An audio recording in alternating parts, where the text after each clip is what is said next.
Hello everyone. My name is Shelby. Welcome back to my channel, Grace with Books. Today I'm going to be giving you guys my January wrap-up.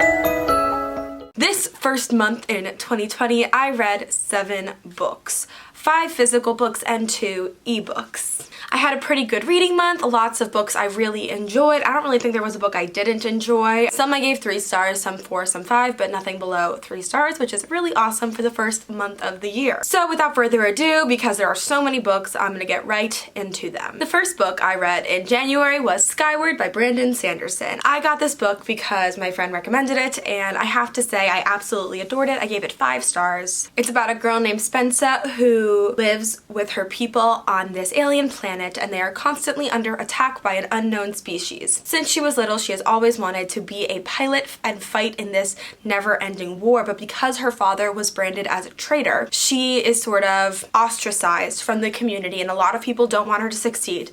But nevertheless, she makes her way into this pilot school and figures out that not everything is exactly what it seems. I finished this book in one sitting. I consumed it. Spencer's character arc from beginning to end was just something so interesting to watch, as someone so cocky, arrogant, and mad at the world as she was, learned to work with a team and really focus on what is right. I loved all the characters, including the side characters. Mbot is my favorite AI ship in the world now, obviously, and I just thought Brandon Sanderson did a wonderful job. I cannot wait to read the next book in this series, and I'm really excited because this is my first Brandon Sanderson book, and I can't wait to get more into his other works. This book just completely transported me to outer space, and I can't wait to see what happens in the second installment. So definitely 5 stars for Skyward. The next book I read was The Chaos of Standing Still by Jessica Brody. This was the perfect January wintertime read. It takes place on New Year's Eve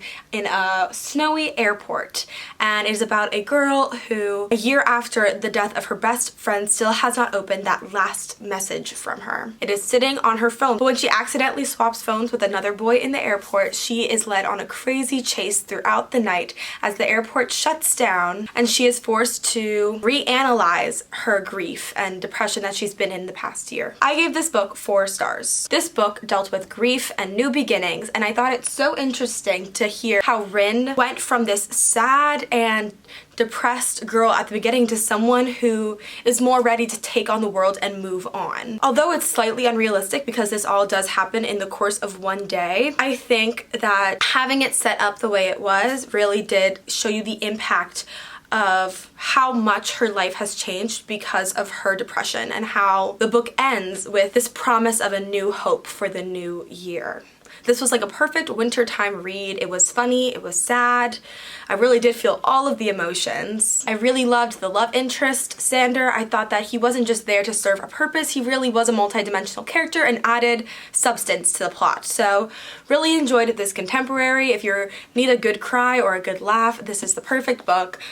So 4 stars for The Chaos of Standing Still by Jessica Brody. The next book I read was Live for Me by Ali Parker. This is a standalone romance novel, and I gave it 3 stars. This tells a story of a man named Gabriel who owns this retreat in nature, and he finds out that he can save his business and earn the money he needs for it if he goes to present to these benefactors, but these benefactors expect him to be married and have a family. Well, luckily for him, when a business comes there for their business retreat, he meets Creedence, a single mom with 2 young girls, and he sees an opportunity, but what he doesn't expect is to fall so in love with this mom and 2 daughters. I felt that the description of this book misled me a little bit. This was a short and sweet romance. I just think that what I read that got me interested in the book is not what exactly happened in the book. The majority of the book is building this relationship between Creedence and Gabriel, but the actual lying for him part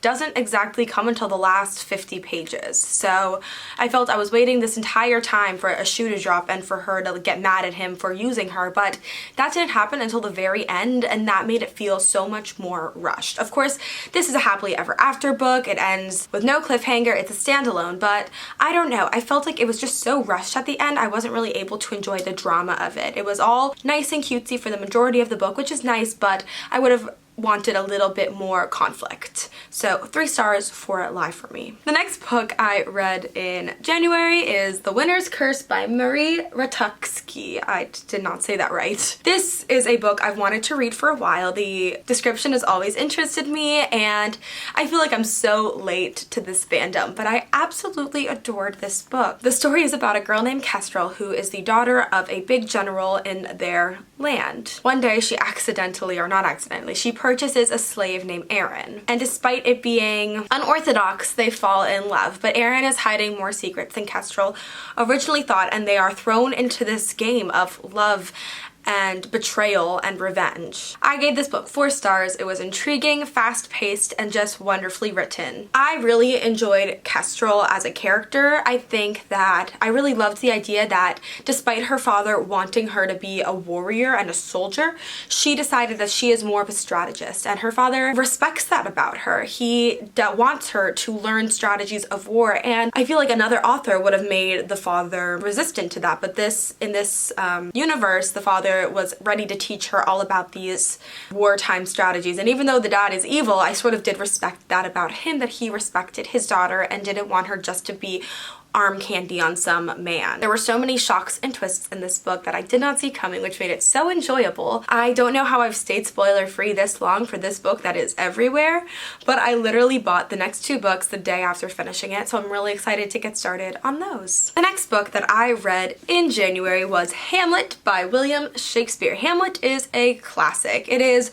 one of Shakespeare's most well-known plays. To be or not to be is one of the most recognized Shakespearean lines ever. So I decided to read it because I really enjoy theater. I'm working on a production of Hamlet later this year, and I decided to brush up on my knowledge and check it out. And I have the Folger Shakespeare Library edition, which means that on like every single page you have the text, and then you also have an explanation of some of the words that may not be familiar to a modern audience.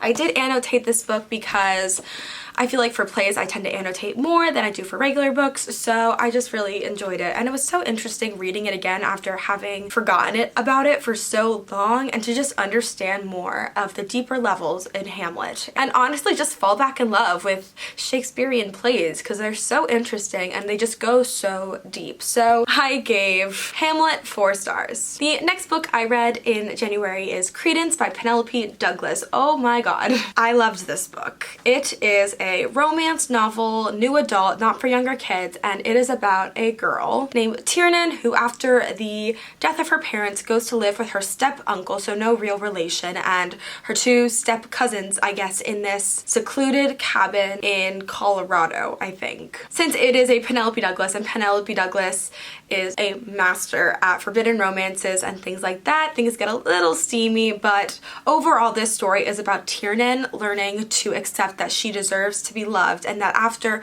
a lifetime of neglect, she is finally opening herself up to the idea of being wanted. The romance was done so well. I think in any other situation it could have been considered taboo, but Penelope Douglas just has a way of writing these things that just make you fall in love, and I was so happy with the ending. I think it just wrapped up the entire story perfectly, so if you're interested in this kind of book, I definitely recommend you give it a try. I gave it 4 stars. The final book I read in January is 8 Will Fall by Sarah Harrion. I got this book in a December Fairy Loot box, and it has a different cover, and it's so pretty, and I gave this book 3 stars.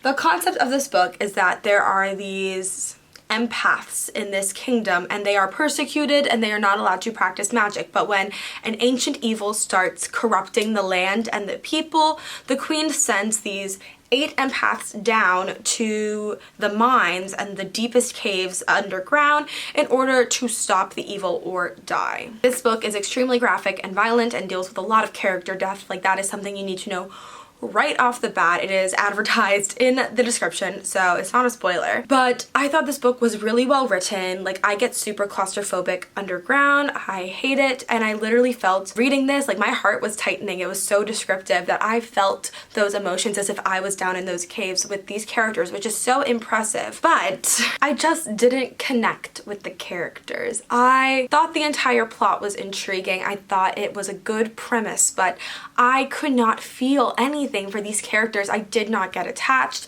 I didn't quite connect with them at all. I know I'm repeating myself, but that's really all I have to say, is that I just had no emotional attachment to what happened to them, and that's what brought the book down to a lower level for me. So I can appreciate the plot, I can appreciate the writing style, and that is why I'm giving this 3 stars, because someone else honestly might read this and feel that emotional attachment, but I just didn't. I could not get myself to care about what happened to them, which is why I gave it 3 stars. And those were the 7 books I read in January. I am so excited for February and all the books that it brings. I know I usually do a February TBR, but this month I'm participating in the Fortune Teller Readathon, and I will have a whole separate video about that, so you will hear what I'm reading for that in a future video whenever I have time to film it. But thank you guys so much for watching. I so much appreciate it. If you like this video, don't forget to like, subscribe, comment, hit the notification bell to get updates on when I post. I post every single Monday and Thursday, and I just love you guys so much, and I hope you all had a great reading month as well. Let me know down in the comments what you read, what were your favorites, and I'll see you guys in my next video. Bye!